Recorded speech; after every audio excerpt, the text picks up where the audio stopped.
everybody? It's Benny One, and I'm back at you with another movie review, everybody. That's right, we're gonna do the last Back to the Future, everybody. Back to the Future 3, Part 3, if you want to get technical about it. This movie came out in 1990, and this sees Marty stranded in 1955. It picks up right where the second one left off, and he learns about the fate of what happens to his best friend, Doc Brown, everybody, who accidentally got sent back to 1885. That is right. They like to use the same exact years, just way apart from each other. So, but yeah, so Doc Brown, if you've watched the second one, you guys know what happened to him. I'll try and keep this as spoiler free as I possibly can, but he does get sent back to 1885, everybody. So the Old West, everyone. That's primarily where this movie takes place. The beginning of the movie actually takes place in 1955 still. Because you're dealing with time travel, so there's all sorts of crazy stuff.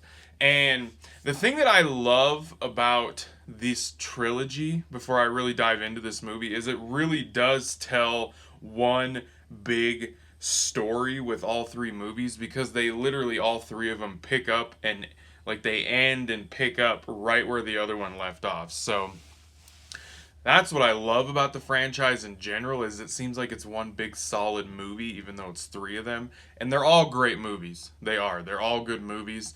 I feel like this movie has a better handle as far as, like, the tone of what kind of movie it actually is. Like, it's basically a Western movie at once he goes back to the Western times. So yeah. So yeah, Marty has to go back to the Old West, everybody. And like I said, we got Michael J. Fox back as Marty McFly, obviously. Christopher Lloyd is back as Doc Brown. We got Leah Thompson back as, well, she doesn't play Lorraine in this movie, actually. She plays an early ancestor of Marty's. And Michael J. Fox actually plays an early ancestor of his family, too, also. And then we got Thomas F. Wilson is back as he plays Buchanan, or whatever. He's basically a scum Western villain type character. He basically plays Biff back in the Western days. So, and Elizabeth Shaw is back as Jennifer. She's not really in this movie very much. I think she shows up at the very end, to tell you the truth. So yeah. The movie's fun. I honestly feel like I have a hard time a lot of times if I really can't tell if I enjoy this one more than the second one. I feel like I enjoy the second one a little more than this one, because I like that they visit, like, they go to the future in the second one, and then they visit the current times that's all jacked up, and then they go back to the past again in 1955. This one's cool because it does visit the Western days, so it's cool to see, where Marty grew up and everything, and, like, they're showing, like, literally the town hall where the clock is. It's, like, literally being built. It hasn't even been built yet, so it's just funny because they have all the actors that have played, like, the characters in the other movies playing these other characters in this Western vibe, and they capture the Western vibe really well. And the whole point of the movie, once he goes back, is he's trying to save Doc Brown, and he breaks, in the process of that, when he gets there, he breaks the fuel line in the DeLorean, and they basically, Marty's like, yeah, we just gotta, put some fuel in this bad boy, and we can go back to the future, Doc. And Doc's like, it's 1885. That technology won't be invented for, I can't even remember what he said. I think he said, like, 30 years or something. So he's like, we're stuck. Basically, we're stuck. We can't go nowhere.